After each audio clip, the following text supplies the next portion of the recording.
All right, so it is Saturday night in lockdown 3.0. I've done my hair, that hasn't been cut in weeks. I've got my lockdown beard going on, but it's time for the tasting. Yeah, that's right. Yeah. So, said that I would be doing some alpha testing, that I would record me tasting these beers that my brother has sent to me, that I'll tell you a little bit about in a minute. So yeah, as I've told you guys before, that my brother and I have started a project where we're working on craft beer together. I say we're working on craft beer. It's my brother who's taking care of the recipes, and my older brother Neil Gardner. There'll be details in the video about how to follow him on Instagram and how to follow myself, the Mad Drummer Art, to keep abreast of the project. We're working on our own social media stuff, but in the meantime, just sharing things about the project as we get it underway, still in the early days. But yeah, he sent me these postal samples, prototypes. As you can see, we're reusing bottles because of the environment and all that. Try and keep things as green as possible. And I thought I'd just do a video of me talking a bit about my brother and his passion for what he does, and some like reaction videos as well. Me tasting the beer, because I've not tried these before. Obviously, I've drank my brother's beer before, but these three in particular are prototypes of what we're wanting to use for our project. So pretty excited about this, because I've not tasted any of this specifically. But before I get into the tasting itself, as I've dubbed this, as I said, I just wanted to talk a bit about Neil. So Neil's been brewing for 13 years. He's really passionate about what he does, and hopefully that'll come across in some of my descriptions of what's gone into these beers. But first of all, I want to talk to you about this special little thing that I've dug up here. So some of you will recognise this. Some people that know me and Neil personally, this beer called Blind Faith. And as you can see, that bottle looks pretty old and nasty, and that's because it's been sat around in my kitchen for a really long time now. So what you can see here then is that this was brewed in 2012. So I mean, this is a bottle of stout as well. Obviously he brews loads of different craft beers, but this is a coffee stout. Came in at 6.1%. We brewed back in 2012. And again, people who know me and Neil and our other brother Liam, if you know us personally, then you might remember that back in 2012, Liam, helped by some friends and a little bit of help from me, he built a boat. He built his own boat. Him and his friends sailed it on Windermere as kind of this little project that they had going on. It was a really cool thing. And Neil brewed a beer to commemorate it, and he gave each of us a bottle, as well as we sort of shook it up like a bottle of champagne and christened the boat with it. And yeah, so I've kept mine, and we've been meaning to drink it ever since. We never quite found the right time. Stout keeps really well over a long period of time, so I'm told. So, side note to this whole thing, I'm going to talk as though I know what I'm doing with beer. I really enjoy craft beer. I don't really know a right lot about it, so I've had to pick up what I can from Neil. Anyway, yeah, he says stout keeps really well for a really long time. So this is going to be our post-lockdown celebratory brew. I'm really looking forward to getting stuck into that. As I said, Neil's been brewing for 13 years, and he's started from scratch, worked his way up to where he is now. He brews this is craft beer on a really personal scale.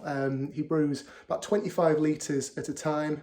It's all done from your bare essentials of malted barley, oats, real hops, Yorkshire water. So I'm recording this at the wrong side of the Pennines. I don't know what you can tell from my accent, but live in Lancaster, originally from Yorkshire, so we've got that kind of trans-Pennine thing going on between the two of us now.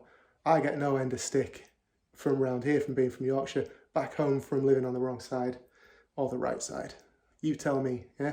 Anyway, so Yorkshire water gone into this, and all sorts of different types of yeasts, which gets me onto the three that I'm going to be tasting tonight. So I'm going to tell you a little bit about those.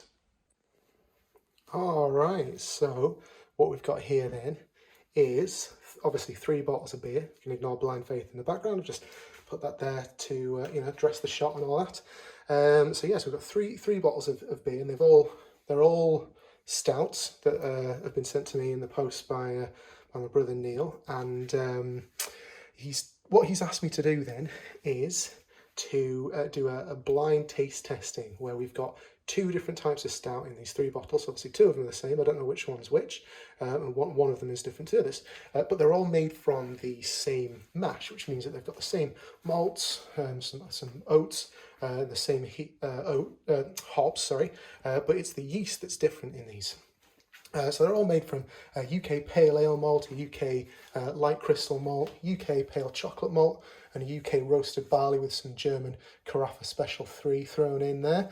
It's got quite a high percentage of UK flaked oats, which Neil tells me is to aid with head retention and to give it like a nice sort of silky, smooth mouthfeel.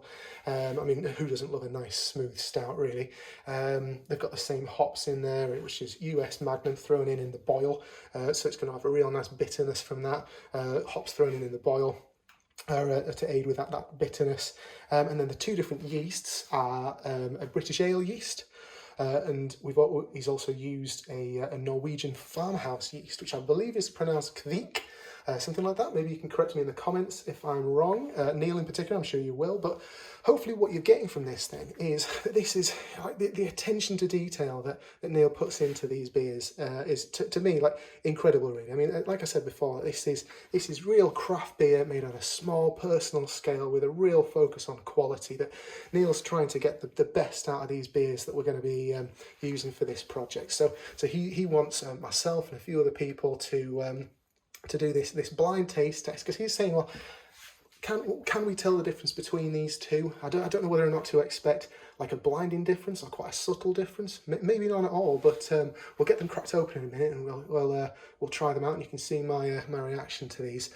Yeah, it's going to be interesting to see what the difference is. So right, I'm going to set my phone up so that we can see how they pour, what does the head look like, and see what we're tasting like here. I try and talk and do at the same time now, something I'm not always that good at, but you know, let's give it a go. So we're cracking number 1 open, and first of all, now those of you who know me, I used to be a pretty hot barman. I don't mean hot as in physically attractive, just hot as in like, oh, I was pretty good. I was a terrible waiter, but I was a pretty good barman. So let's hope I get the pour right and do it justice. Those of you who have known me a long time might even remember that when I used to pour a pint of Guinness, I used to put the shamrock on the top. I'm not going to try that with this. It has to be draft to do that. So this is number 1 going in. We've got a lovely head there. And who doesn't like head? Oh, really? Am I going to use that joke? It's terrible. It's cheap. It's cheap, isn't it? But what have we got there then? A lovely dark stout colour and a nice head formation now. Let's put that to one side. So these have been chilling nicely in the garage. In the garage, not the fridge, I'm told. That's the best way for darker beers. Not them too cold. But they're cold enough. I mean, it's February, isn't it? It's pretty cold outside. So what do we see with number 2 then going in? Let's have a look. Same looking thing again. There we go. Best keep these together. Let's pop him around the corner. Let's have a look at that. Look. That's beautiful, isn't it? Very nice. So it's not just me that's going to be tasting these.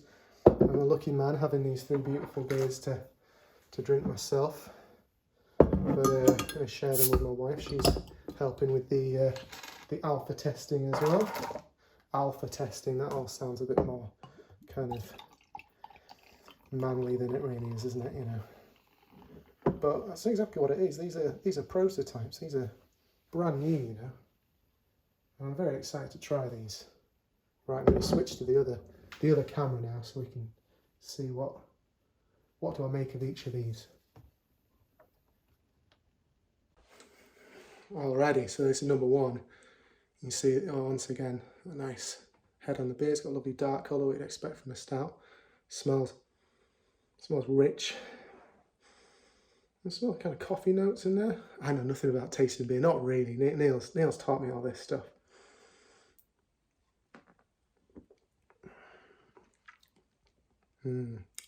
Tastes dark and rich. Yeah, that's really good. And it's just clean. and full-bodied. That is exactly what you want from a craft stout right there. Yeah, lush. Better save a bit for Mrs. G. Pop that to one side. So that's number 1. Whoops, make sure I'm in shot. Amateur. Now for number 2. Looks the same. I mean, there's no telling between these so far. I mean, visually, they're just a beautiful looking glass of beer, aren't they? I wonder if I'm going to get some stick about the size of the glass here. Why have you not poured the full pint out? Well, I like a tumbler. But then I also like having something sweet with my beer. I was having a conversation with someone the other day saying that not salty food. I like to have something sweet, like a donut or something in my beer, but I'm going to get crucified in the comments about that as well, aren't I, really? Yeah, let me know what you make of that. Anyway, let's have a taste of number 2. Same again, just that lovely, rich stoutiness. You can smell that sort of chocolate, coffee notes from those crystal malts, not crystal malts, chocolate malts.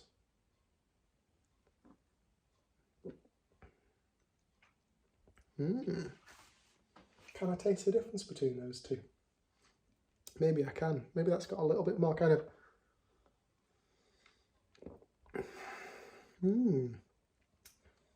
just like a little sort of a certain note to it. I can't quite put my finger on. Is it almost like a Why is that?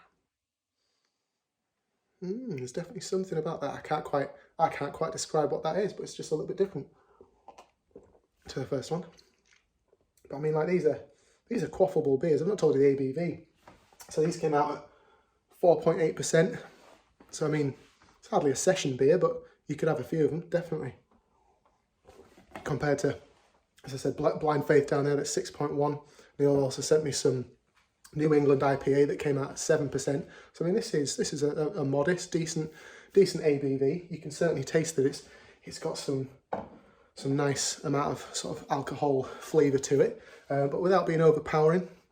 And it's certainly not down in the kind of 3 point whatever bracket, which is no good at all, is it really? Anyway, that's number 2. Let's see what number 3 is like. Right, last one. Here we go. Let's have a look. So again, I mean, like I said before, there's no telling the difference between these 2 or 3 of them. Right, that one smells different again, I think. Interesting. Let's have a little taste. Okay. Yeah, that tastes more like number 1. I'm sure I can tell a little difference between these. I think 1 and 3 are the same, and 2 is a little different. I wonder. Whoa, it's pecking my head now. What's the truth, eh? I mean, they're all delicious beers. I mean, like I said before, all beautifully quaffable beers. It's quite a while since I've done a night on stout. But yeah, that's lovely, that is. Brilliant. Right, so what I'm going to do now is take these through to Mrs. G and let her have a taste. But before I go, if you've got this far, thanks very much for watching. Hopefully my video editing hasn't been too dodgy. I'm not too au fait with the old editing software, but you never know. Hopefully I've done a good enough job and kept you interested. So if you want to follow the project, then yeah, please do click, follow, like, whatever on Facebook. Follow the Mad Drummer art on Facebook. The links will be available for this. Obviously, if you're watching the video, then you should have access to that.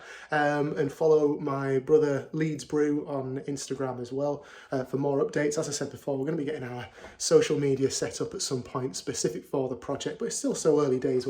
We're just running it as it is for the meantime. As you can imagine, sort of, Neil's taking care of the recipes and the brewing, whereas I'll be taking care of the labelling. So we're gonna have some nice, fresh, exciting labels from me that I'm working on at the moment, and just keep your eye out for those as we go on through the project. I mean, even if you just like my art, like I said in my last video, I'm using the tagline mediocre art posted semi-regularly. So yeah, like and subscribe for that, and we'll keep you updated on everything. But yeah, thanks very much for watching, and maybe at some point Neil will let me know which one of these beers was a bit different. I think it's number 2. Anyway, yeah, over and out. Thanks for watching.